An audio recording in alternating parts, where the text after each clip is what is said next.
arrancar con esta tercera charla de la mañana, la cual va a estar a cargo del doctor Luis Valenzuela. Luis posee un título como técnico en Ingeniería Industrial de la Escuela Especializada en Ingeniería ITCA FEPADE de El Salvador. En el año 2016 obtuvo una maestría en Nutrición Acuícola de la Universidad Nacional del Océano de Taiwán.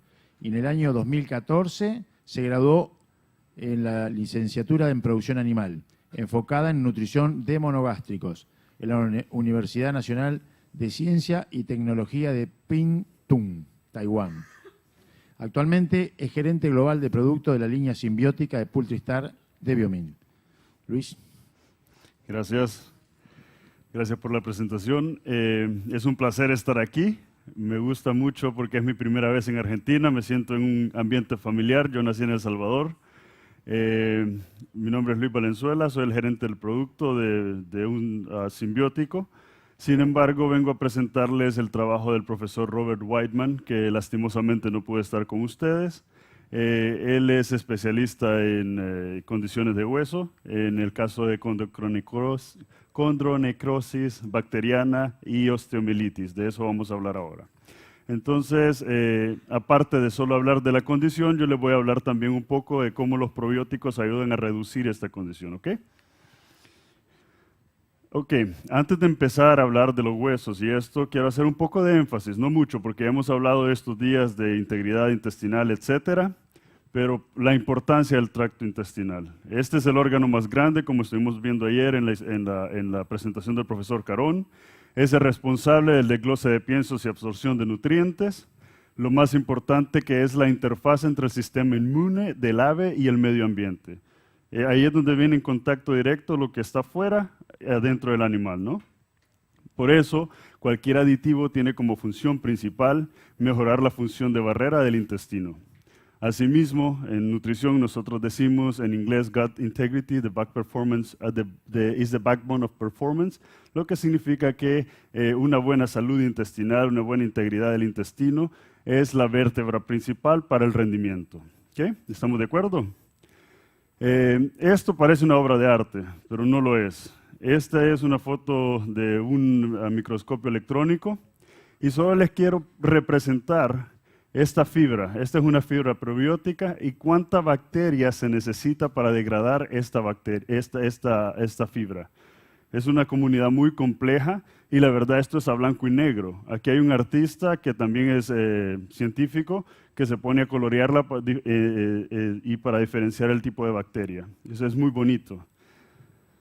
Entonces, el ecosistema del intestino es un ecosistema microbiano que es muy dinámico y complejo. Hasta hace poco se pensaba que era estéril en pollos cuando nacían. Sin embargo, es semiestéril en la eclosión.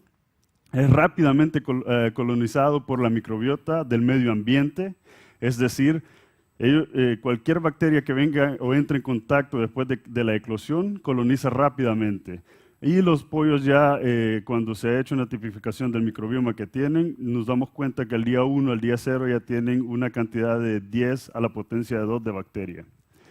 La influencia materna en este caso es cuestionable porque ya los pollos no nacen o quiebran el cascarón debajo de las aves, ¿no? Ahora están en incubadoras, entonces no hay mucha influencia.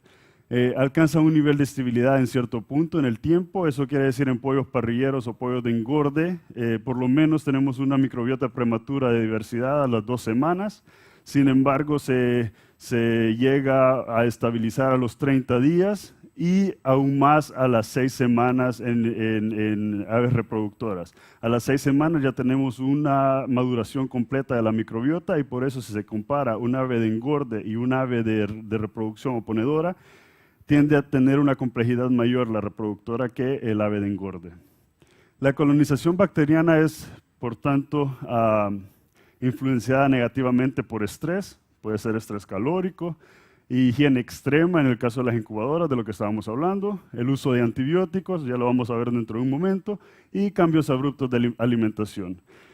Yo resido en Europa y me toca andar por el mundo viendo también diferentes tipos de producción y aquí quiero hacer un poco de, darles quizás un tip. Ahorita en Alemania lo que están haciendo para evitar estos cambios, este estrés en el intestino por los cambios abruptos de dieta, es que entre la fase de iniciador y preiniciador, iniciador y la fase de desarrollo, ellos ocupan 3 días donde mezclan 75% de dieta nueva con dieta que estaban utilizando anteriormente. Entonces lo hacen de manera gradual. Y esto tiene un menor impacto, de la misma manera en el uso de aditivos, tiene un menor impacto en el intestino. Así que eso están utilizando ellos ahorita. Aquí solo les quería indicar, para que ustedes tengan una idea, sin ponerme a dar detalles, en el desarrollo de la microbiota en aves de corral. Si ven aquí el 75% de este rojo, o 70%, pertenece a Candidatus arthromitus. Hasta ahorita no tenemos ciencia o no hemos establecido la función de esta bacteria, ni siquiera la hemos clasificado totalmente. Nosotros normalmente nos enfocamos en esta parte que es la diversidad de lactobacilos o bacterias entéricas. Y nos damos cuenta que ellos son los conductores de la salud intestinal. ¿Por qué? Porque en el desarrollo, en la maduración de la microbiota, podemos ver que ellos son grandes protagonistas y ya sobrepasan la población de este Candidatus arthromitus. Por eso es que tenemos mayor énfasis en lactobacillus o bifidobacteria, etcétera, enterococcus, para entender qué es lo que ellos hacen. Porque al final en una microbiota saludable, estable, normal, es la que se ve en mayor proporción. Aquí para que ustedes tengan una idea de que los pollitos a los 7 días, si se clasifica la bacteria que tienen, hay una mayor proporción de Clostridia. La Clostridia no todas son malas, no todas son buenas, así sabemos que también hay E. coli que puede ser probiótica. En este caso el grupo de Clostridias es mayor, pero igualmente ya cuando crece el ave los lactobacilos retoman. ¿Okay? No me voy a poner en detalles porque me va a tomar mucho tiempo y lo podemos discutir en cualquier otro momento. Esto es muy interesante y se los quería presentar. ¿Por qué? Porque al hacer el análisis de la microbiota de aves que estuvieron con los mismos alimentos, la misma fuente de agua, la misma línea genética, simplemente que estuvieron en diferente tiempo en el galpón, se puede entender y se puede ver que la microbiota es totalmente diferente en ese plot. ¿Okay? Y si lo vemos por individuo, cada individuo es diferente también. O sea que no es una regla de que si le doy esto, vamos a tener más lactobacilos de este tipo, etcétera, o más enterococos o más bifidobacteria. Hay muchas interacciones de las comunidades adentro y eso va a determinar cuál es la composición final de la microbiota. Al mismo tiempo se vio que la eficiencia de la dieta no es comparable una con la otra, es decir, no es replicable. No siempre vamos a tener 1.6, 1.5 de FCR. En el uso de AGPs, entiendo que aquí en Argentina no están usando promotores de crecimiento, solo antibióticos de uso terapéutico, pero en otros países de Latinoamérica se utiliza. Me quiero enfocar un poco más en los ciegos, donde hay una mayor diversidad. Y en presencia de promotores de crecimiento nos damos cuenta que no hay, o casi hay un menor número, la bifidobacteria. Y la bifidobacteria es una bacteria que es muy importante para iniciar e imprimir el sistema inmune en las aves. Ella tiene una relación muy íntima con las placas de Peyer y por eso es esencial que se desarrolle en el ave. Pero en presencia de antibióticos, no se desarrolla la bifidobacteria. ¿Okay? Entonces, ¿por qué el uso de probióticos en aves de corral? Ya ha sido muy bien evidenciado cuáles son todos sus beneficios y como yo dije, ahora me voy a enfocar aquí y si ustedes quisieran tener acceso a esta literatura, me podrían mandar un correo o algo, luego podemos hablar, yo les puedo proveer con toda esta evidencia del uso de probióticos y saber cuáles son los probióticos que se pueden utilizar y para qué fin. Porque tenemos 2 tipos grandes de probióticos. Uno que es un probiótico para inmunomodulación, o sea, para empezar o iniciar el sistema inmune, para modularlo. Y el otro que es para eficiencia de la alimentación. O sea, son muy diferentes y no uno va a suplir al otro. O sea, entonces tenemos que entender qué es lo que queremos nosotros en nuestra producción o qué es lo que necesitamos. Ahora me voy a meter más a lo que es la cojera, o pues, así le llamamos nosotros, no sé si aquí tienen otro término, lameness. Hay Leibniz o cojera no infecciosa, en este caso sería raquitismo, etcétera. Yo me voy a enfocar en estocondrosis. Tenemos procesos infecciosos como es la condronecrosis bacteriana con osteomielitis y tenemos efectos de cascada, es decir, tenemos osteocondrosis y por ende esto va a conllevar al desarrollo de vicio Leibniz o CVO en español, creo, CVO.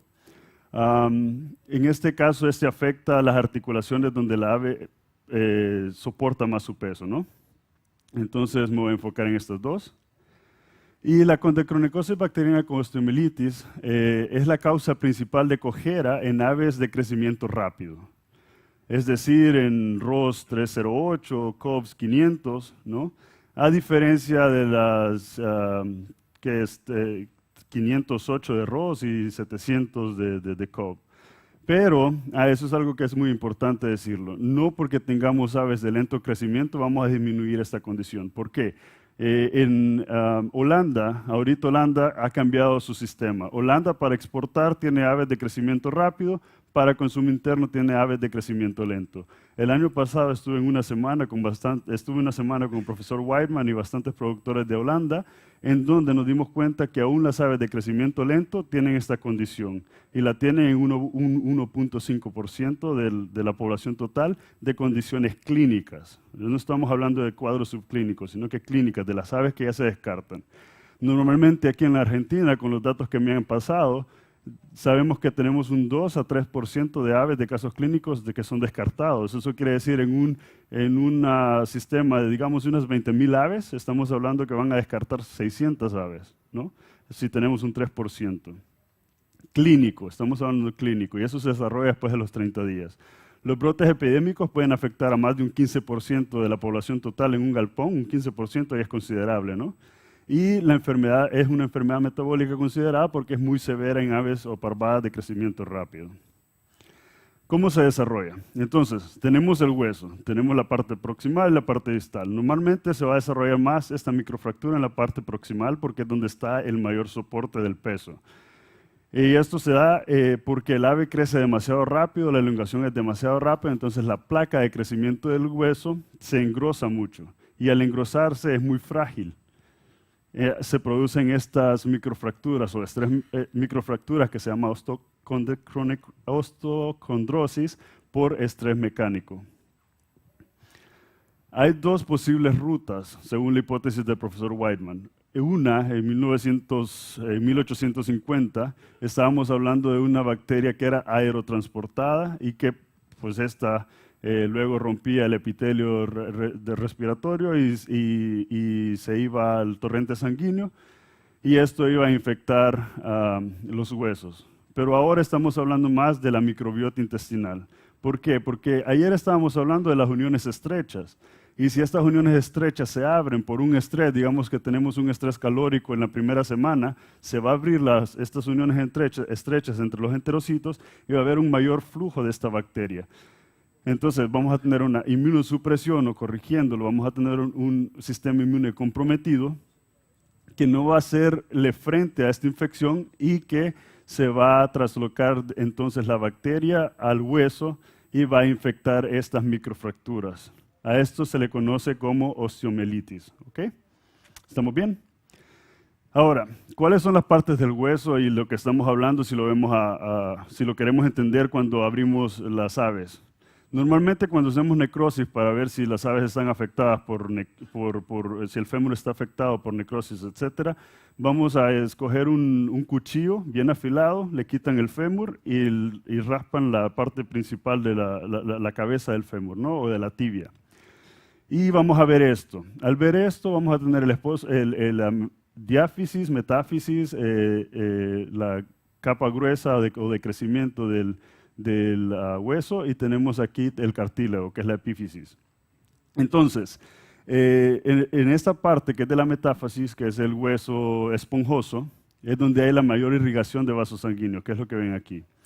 En esta parte es la placa de crecimiento donde se ven las microfracturas. Y aquí es donde se elonga también el hueso. Entonces, ¿por qué no sale la otra foto? Bueno, más adelante les voy a mostrar más fotos, no hay problema. Esa microfractura, como ya estamos hablando, se da en 3 sitios muy importantes en el soporte del ave. En la cabeza del fémur, de la tibia, del fémur, y en la cuarta vértebra torácica. ¿Por qué en la cuarta vértebra torácica? La cuarta vértebra torácica es el punto más flexible entre el cuerpo superior e inferior de la ave, entonces es donde hay un mayor torque. Cuando esta colapsa normalmente, y esto se ve ya en aves que están clínicamente dañadas, es cuando ya tienen esta postura donde se sientan y ya no se pueden mover. ¿Por qué? Porque hay una presión en el nervio. Entonces ya colapsó la vértebra y ya no se pueden mover, por más que le peguen, por más que quieran que se muevan. Tal vez la condición no es tan severa aquí, pero aquí ya colapsó. Ya no se pueden mover. ¿Cómo se ve entonces esta microfractura ya viéndolo en una placa en un microscopio? Se ve de esta manera. Aquí tenemos el cartílago, aquí tenemos la capa gruesa de crecimiento del hueso, y aquí se ven estas microfracturas, la osteocondrosis, que si esto sana no hay ningún problema, no es infeccioso. El problema está en que aquí tenemos los vasos que van ascendiendo de la metáfisis y tenemos los que van descendiendo de la epífisis. Este es el que asciende y este es el que desciende. Si esta fractura llega a romper estos vasitos van a soltar demasiada sangre y va a conducir a una necrosis. Y si tenemos bacteria o bacteremia, esta bacteria se va a mover hacia estos sitios de fractura porque las bacterias son collagenolíticas. No, se me ha olvidado la palabra en español, pero degradan el colágeno, les gusta el colágeno. Y por eso lo tienen como un sitio donde hacen colonias en estas microfracturas, se alimentan del colágeno. Colagenolíticas, esa es la palabra. Entonces, eso es lo que conlleva a la VCO o CVO. Y esta es la foto de un corte transversal de la vértebra, de una vértebra saludable, normal. Y aquí es de lo que les estaba hablando. ¿Qué pasa cuando se perfora uno de esos vasos capilares? Se empieza la deformidad ósea. Y aquí ya vamos a ver un ave que siempre camina, no hay mayor problema, pero ya va como renqueando. Creo que es una palabra aquí, ¿no? Aquí también les quería, solo para que ustedes pongan en perspectiva qué es lo que pasa en 40 días. Tenemos el hueso, el fémur de un pollito, que va a duplicar su tamaño, va a quintuplicar o sextuplicar su tamaño en 40 días. O sea, es como tener un bebé que aquí pese 3 libras, 4 libras al nacimiento y te pese 100 kilos aquí al final. ¿Me entiendes? O sea, es increíble la capacidad que tienen estas aves. Y esto es prácticamente ya de forma real el complejo que tiene el hueso de toda la irrigación sanguínea. Tenemos aquí lo que es la arteria nutriente. Esta arteria nutriente es la que trae, por ende, todos los nutrientes y el oxígeno, etc. Y luego aquí hay una ramificación para tener todos estos vasos sanguíneos. Ahora se imaginan por qué es tan fácil que se dé esta condición de cojera. Porque si se rompe cualquiera de estos vasos puede conllevar a la condición. Entonces, el metáfisis fracturado, que es lo que estábamos hablando, aquí les quiero mostrar algo que quizás no muchos saben, o sí saben los expertos, es que el endotelium de estos vasos capilares es incompleto en esta área, por la misma irrigación sanguínea. Entonces, al ser incompleto, le da paso a estas bacterias. Las bacterias no tienen ni siquiera que romper los vasitos, sino que solo se tienen que llegar aquí a las extremidades y salirse. Al salirse, si están estos sitios de fractura, se va a ir rápidamente a ellos para formar esta colonia. Y esto es lo que pasa aquí. Este es un secuestro de bacteria o una inoculación ya de la bacteria. Como la ven, ya está creciendo. Ya aquí hay una necrosis, o sea, ya la estructura ósea ya se degradó. Y ahora, un tip que yo les voy a dar es, si ustedes quieren saber qué tipo de bacteria les está afectando para aislarla, no aíslen de aquí, aunque se ve feo y digan que quizás aquí está la bacteria. No, la bacteria siempre va a estar aquí. El mayor número de bacterias que ustedes van a poder aislar va a ser de las capas de crecimiento, de elongación del hueso. ¿Por qué? Porque aquí es donde se ocasionan las microfracturas, entonces ellas van a estar ahí siempre activamente. Normalmente esto sí es necrosis, pero es más que todo sangre lo que van a ver ahí. Y aquí es donde una evolución necrótica. Si ven esto, la colonia ya aumentó, la comunidad bacteriana aumentó. Y ya prácticamente tenemos un scoring ahí de 4 o 5, donde ya el ave también no va a caminar. Esta es una evolución del hueso. Tenemos un hueso normal donde está la capa del cartílago. Esto es lo que a veces se ve en el supermercado, que ya le hace falta la parte del cartílago a la cabeza del fémur. Y así es como evoluciona hasta tener las condiciones necróticas. De la misma manera, la tibia, si nos damos cuenta, el hueso esponjoso aquí, cómo se va degradando, y aquí tenemos una vista muy bonita de un inóculo de bacteria. Que eso es muy difícil que se vayan a la epífisis, pero aquí ya es un caso muy crónico. Y aquí está la total degradación del hueso. Lo mismo pasa en la vértebra, a lo que llamamos kinky back o osteomelitis de la vértebra. La patología es casi lo mismo, y lo que dice el profesor Weidman es que si ya tenemos kinky back, es más seguro que también ya tenemos la condición de vicio lameness, porque no se da una sin la otra. Ahora, ¿qué es lo que pasa? Ya hemos hablado de todo lo clínico. Lo clínico es lo que ustedes pueden descartar fácilmente. ¿Qué pasa con los casos subclínicos? Ustedes en Holanda, en esa semana que estuve allá, nos decían, no, pues si nosotros ya corregimos la cojera, tenemos algo normal que es un 2%, así que no tenemos por qué preocuparnos. Sin embargo, se quejaban de que tenían problemas. Antes de hablarles, de decirles los problemas que ellos tenían, les quiero indicar cómo ustedes podrían detectar si un ave tiene una condición crónica, subclínica o no. Esto se llama método de evaluación GATE. Yo creo que algunos ya lo conocen, que es un método de locomoción para detectar cuál es la locomoción de las aves. Gate scoring 0 es las aves están totalmente sanas, se mueven, caminan normal, van y toman agua y luego van y comen y andan normal por todo el galpón, ¿no?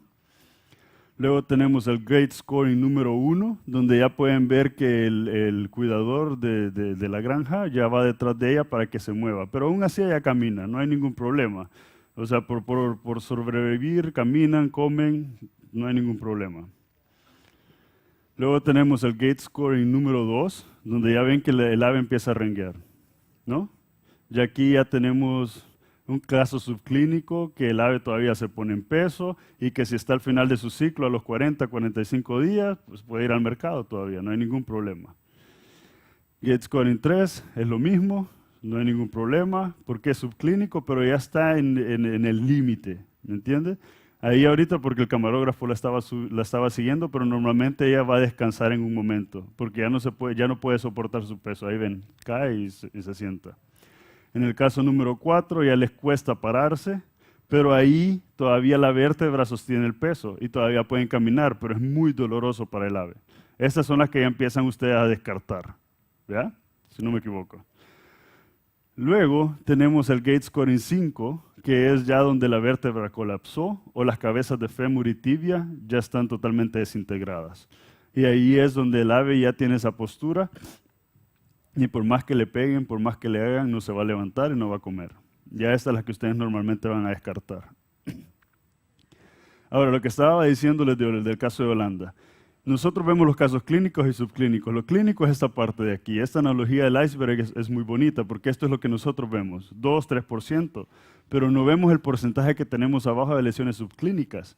Y eso es lo que Holanda reconoció después de esta charla del profesor Weidman en muchas empresas que anduvimos. Reconocieron que esto es lo que ellos ven. Se desprende muy fácil el cartílago del fémur, que eso no debería de ser así.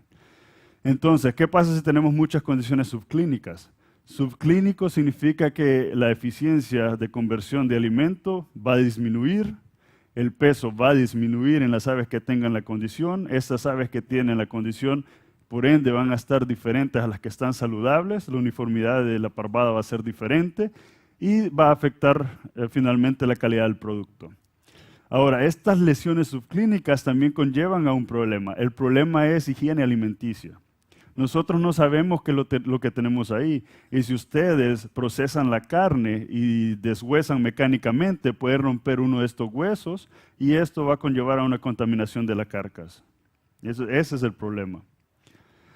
Cuando hacemos estos aislamientos de los huesos, normalmente detectamos este tipo de bacterias. Y aquí en Argentina, por lo que me habían dicho, Staphylococcus es uno de los que más se aísla, E. coli, Salmonella, pero ahora estamos viendo también bacterias que son oportunistas, como Enterococcus secorum.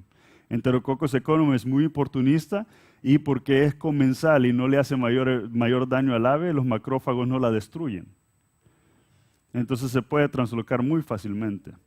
Y también algo que hicieron en la Universidad de Arkansas, un colega del profesor Whiteman, es una detección molecular para ver cuál era la composición de los microbios en el fémur, y se dieron cuenta que no solo es uno o dos, sino que hay docenas de microorganismos en estos sitios de inoculación. Ahora, ¿puede el estrés entonces mecánico activar esta condición? Sí, sí se puede, y esto es lo que el profesor Whiteman hizo, porque él es muy famoso en este campo. Él trabaja de la mano con Cobbs, y lo puedo decir porque él siempre lo anda diciendo en todas sus presentaciones, y me permitió que lo dijera, es que Cobbs hizo 8 experimentos con él y más para descartar líneas que son muy propensas a desarrollar esta condición. Entonces, aparte de eso, sabemos que podemos controlar al final del ciclo, entre medio del ciclo, podemos controlar esta condición si le damos antibióticos, como en rofloxacina. Pero ya hay líneas en Estados Unidos donde no se puede utilizar antibióticos, los non-antibiotic ever, nunca, en ningún momento de la producción. Entonces, Cobb le pidió al profesor Whiteman también que si se podía enfocar en alternativas, y ahí es donde vienen los probióticos. Entonces, lo que él hizo fue tener este modelo de estrés mecánico, en donde las aves están por 3 o 5 semanas solamente en cama, y luego de este tiempo él va a poner estos, yo le llamo túmulos, en El Salvador le llamamos túmulos o speed bumps o reductores de velocidad, tal vez aquí, no sé cómo le llamarán, los que ponen en las calles. Entonces, después de 3 semanas o 5 semanas, se le pone en el corral a las aves y ellas ya van a empezar a tener un estrés mecánico en las articulaciones. Entonces, el objetivo era recrear lo que pasa en condiciones reales y no inocular artificialmente la bacteria, sino que crear las microfracturas, que hubiera una translocación natural de estas bacterias hacia los sitios de fractura. Esto indujo e incrementó entre un 7 y un 18% la condición. Este fue uno de los modelos. Ustedes podrían probar eso también si quieren en sus granjas experimentales. Ahora, este es el más drástico y el más fuerte. Esto es un estrés muy constante en donde las aves están en un suelo de alambre. Estos suelos de alambre son cuadritos. Estos cuadritos, por el peso de las aves, tienden a hundirse. Entonces las aves tienen que caminar del sitio A al sitio B por agua aquí y después por comida y están en constante movimiento. Este movimiento hace que estas microfracturas pasen y incrementa la condición entre un 30 y un 60%. Pero como les dije, estos son modelos para descartar líneas que son propensas a VCO y esto fue hecho por Cobbs, que tal vez Rosa hace lo mismo, Aviagen. Entonces, ¿qué es lo que se vio? En 8 semanas, ¿por qué 8 semanas? Me van a preguntar esto, nosotros no tenemos 8 semanas, hacemos 45 días o algo por el estilo. Pero ya sabemos que después de los 30 días empieza a surgir esta condición. Las 8 semanas es porque estas son aves que se ponen en pesos muy grandes, hasta 4.5 o 5 kilos. Son aves grandes, o sea, en Estados Unidos, de las que utilizan para pechugas y esto. Entonces, lo que hicieron fue ponerla solo en litter, o sea, solo en la cama, no hubo incidencia, lo normal, 4%. Luego hicieron el otro grupo de 5 semanas en la cama y 3 semanas en el superficie de alambre. Y ahí es donde vieron que después de los 36 días ya las aves empezaban a incrementar los casos y ya después se disparó, súbitamente se disparó la condición de VCO. Entonces, las observaciones claves son, aquí comprobaron que las aves que son de crecimiento rápido, las de crecimiento temprano, influyen la susceptibilidad de CBO. Los cruces de pollo de engorde que crecen rápidamente a edades tempranas son más susceptibles que los que inicialmente tienden a crecer lentamente. Algo que también pudieron ver es que no es tanto la incidencia de la madre, sino más del padre, en este caso sería progenie. En la progenie, la susceptibilidad de influencia genética del gallo reproductor a desarrollar VCO o CBO. La progenie de los reproductores de la línea A es más susceptible a los de la línea reproductora B, aunque ésta se haya cruzado con la misma línea reproductora de la gallina C. Entonces quiere decir que es una incidencia que viene más también de los reproductores. Y esto es lo que les quería enseñar con la enrofloxacina. ¿Qué es lo que pasa? La enrofloxacina es muy buena para controlar la condición y ustedes, supongo, por lo que me habían dicho, es hasta día 47, por ahí anda el promedio, ¿no? Que van a faena, los días 42, 47. Entonces, hasta ahí estamos viendo que ustedes podrían controlar, pero ¿cuál es el problema? Ustedes tienen que retirar enrofloxacina 5 días, por lo menos, es lo que vi, ¿no? El antibiótico. En Estados Unidos son de una semana y media a 2 semanas los que tienen que retirar el antibiótico. ¿Qué es lo que pasó cuando se paró la enrofloxacina? Aquí pueden ver que la bacteria, en este caso, ya había adquirido resistencia y una vez se le quitó la enrofloxacina, se disparó. Y eso es lo que les puede pasar. La diferencia es de que ustedes solo tienen 5 días y en 5 días no van a haber casos clínicos, sino que se puede desarrollar subclínico. Y el problema va a ser más de higiene después, de higiene alimenticia. Pero aún así tuvimos una reducción del control a enrofloxacina en un 36%. Entonces, ¿cuál sería el portal del que hemos estado hablando? El portal intestinal como entrada para la bacteria. Es el que se cree que sería el que incide más, que es la parte microbiana. Aquí esto solo para que vean qué es lo que se hace para examinar las vellosidades intestinales. Este es el intestino, ya lo que se le ha dado vueltas, se invierte, y pueden ver qué tan frágil es este ecosistema. Es muy, muy frágil. También podemos ver las vellosidades intestinales y las microvellosidades. Cada microvellosidad contiene vasos capilares que en presencia del lactobacillus tienden a ramificarse de una mejor manera. Aquí no me voy a parar mucho. Ayer el profesor Carón estuvo hablando de la renovación de estas células, que tarda 2-3 días, entre 3 y 4 días, y en presencia de células probióticas, o sea, de bacteria probiótica que coloniza estas superficies, esto se retrasa entre 5 y 7 días y hay evidencia para probarlo. Al retrasarse se incrementa la superficie de contacto para los nutrientes y hay una mayor absorción. Luego les podría explicar también cómo funciona, qué es lo que pasa. Entonces, estamos hablando de mejorar la barrera intestinal también. Y vamos a ver cómo se mide esto. Antes de que les diga cómo nosotros evaluamos la barrera intestinal, les quería enseñar o mostrar qué tan permeable es esta barrera en los pollitos de un día. Si nos damos cuenta que con este reto que le hicieron a los pollitos, les dieron, en este caso fue salmonela, inocularon los pollitos de un día y a las 24 horas ya había contaminación en el timo o translocación en el timo, en el hígado, en el vaso, en los ciegos y en la bursa. O sea, es muy permeable. Es por eso que nosotros siempre hacemos hincapié en que los probióticos se tienen que dar de manera profiláctica de día 0 o si es posible, que todavía no hay tecnología creo in novo, pero que eso es lo que estaba hablando ayer el profesor Carón. De la misma manera con Campylobacter. Después de 1 hora ya se tenía translocación.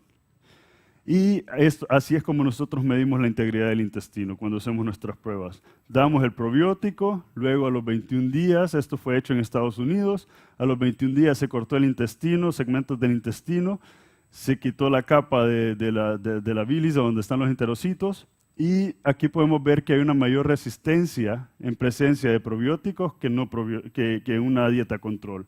Lo mismo en la permeabilidad de LPS o lipopolisacáridos, que es la endotoxina de las gram negativas, y hay una mayor producción del gen MAC2, que es la mucosidad que está adherida al intestino, y que esto es esencial para que tengamos una barrera efectiva. Ahora, esto no los voy a aburrir con 5 pruebas, sino que hicimos este sumario. Aquí podemos ver las 5 pruebas, 2 años de trabajo, en el que se evaluó este mismo probiótico por estos 5 experimentos. Y el profesor Whiteman al principio era incrédulo. Él decía, no va a pasar nada, no va a pasar nada porque no va a pasar nada. Él no creía en los probióticos. Cuando se hizo esta primera prueba, se hizo con esta línea C que es muy propensa de COVS a generar CBO, pero aún así se disminuyó a la mitad. Luego, en el quinto experimento, podemos ver que nosotros llegamos a ser igual que la dieta control.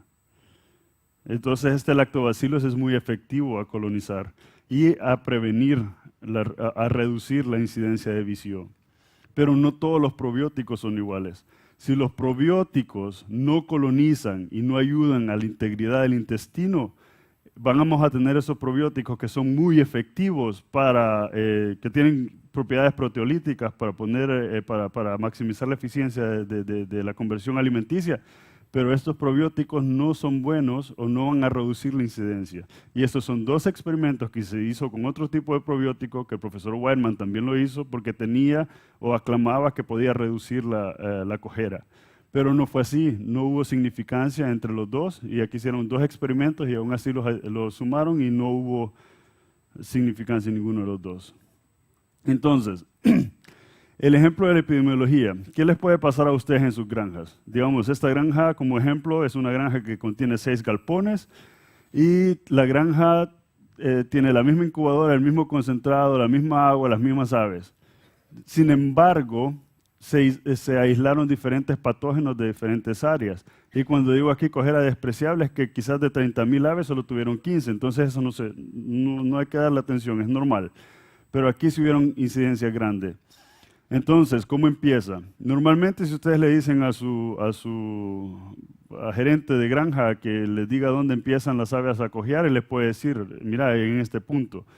Entonces, el ave normalmente va a llegar ahí, se va a alimentar, va a excretar el patógeno y va a infectar a otras aves. Y ahí es donde se va a empezar a aumentar los casos de cojera y estas aves van a salir por todo el galpón y van a estar prácticamente infectando a todas las aves, ¿no?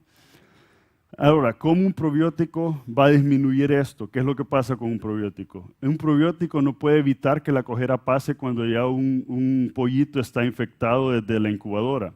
Lo que sí puede hacer es aumentar la integridad del intestino en las aves que están saludables y así, aunque éstas piquen en estas feces que están ya contaminadas, no se va a transmitir.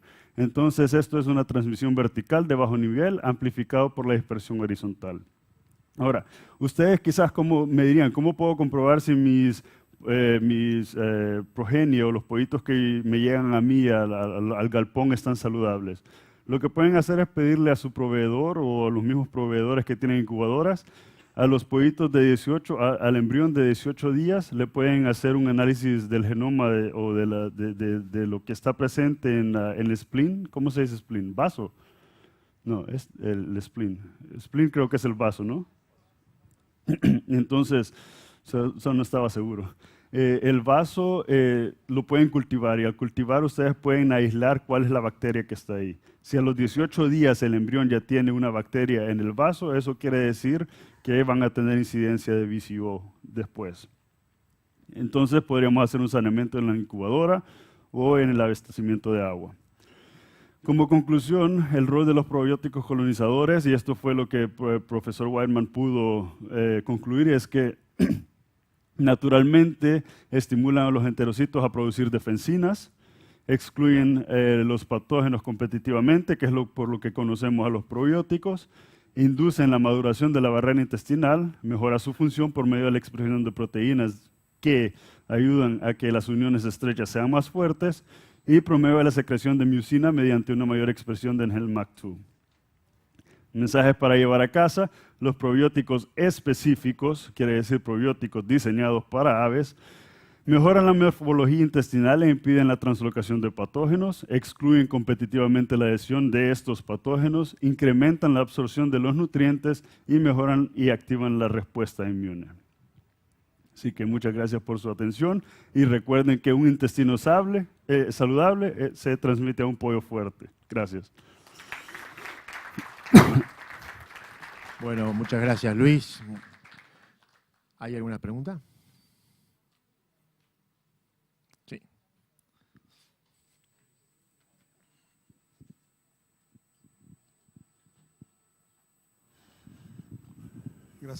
Gracias por la conferencia, muy interesante. Sí, Quería un placer. que me confirmara solamente algo que apareció en la penúltima diapositiva. Cuando habla de transmisión vertical Sí, y después una amplificación a través de la horizontal. transmisión horizontal. Ujú. Entonces, queda claro que estafilococos, enterococos y Escherichia coli tienen transmisión vertical. Sí, sí, hay transmisión vertical. Salmonella también. Salmonella puede ser transmitido Claro, vertical. pero la salmonela está limitada a algún... Pero sí, también se ha alguna comprobado que hay transmisión vertical, puede ser de E. coli, estafilococos o cualquier otra bacteria comensal del ave. Ok. Sí.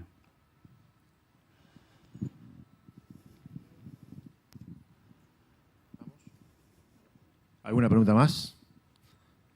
Bueno, entonces, fuerte aplauso para Luis. Gracias. Gracias.